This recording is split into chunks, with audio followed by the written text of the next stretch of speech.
Emmanuel, আশা করি সবাই অনেক ভালো আছেন।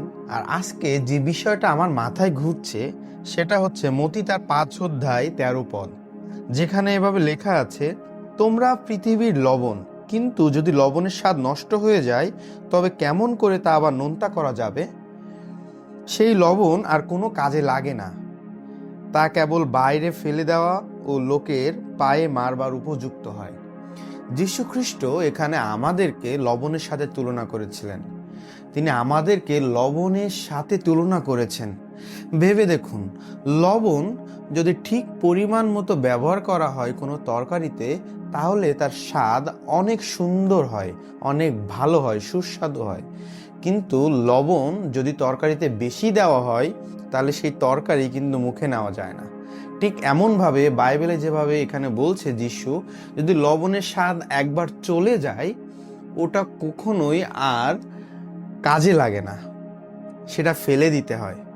আমাদের জীবনেও যদি আমরা লবণের মতো ঠিক পরিমাণ, লবণের মতো আমাদের জীবন, আমাদের চলাফেরা, আমাদের মেশা, অন্যকে প্রাধান্য দেওয়া, অন্যের কাছে যাওয়া, অন্যের সাথে কথা বলা, এটা যদি লবণের মতো পরিমেয় না রাখি, তাহলে আমাদের স্বাদ বেশি হয়ে যাবে, আর দ্যাটস মিন নষ্ট হয়ে যাবে।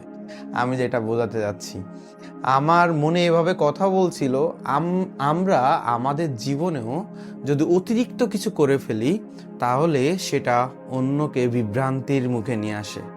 আমরা যদি লবণের মতো যদি হতে চাই, তাহলে ঠিক লবণের গুণ সঠিক পরিমাণে পাওয়ার জন্যে, লবণের স্বাদ পাওয়ার জন্যে যেমন পরিমাণ দরকার, যেমন একটা নির্দিষ্ট মাপকাঠি দরকার, আমাদের জীবনেও নির্দিষ্ট একটা মাপকাঠি দরকার, যেন আমরা সংযত হই, আমরা যেন নিজেদেরকে ঠিকভাবে অন্যের কাছে উপস্থাপন করি, যেন আমরা মিতভাষী হই, যেন আমরা রেসপন্সিবল হই, যেন আমরা আমাদের দায়িত্বগুলো সঠিকভাবে পালন করি, কিন্তু অতিরিক্ত নয়। তাহলে লবণের স্বাদ নষ্ট হয়ে যাবে।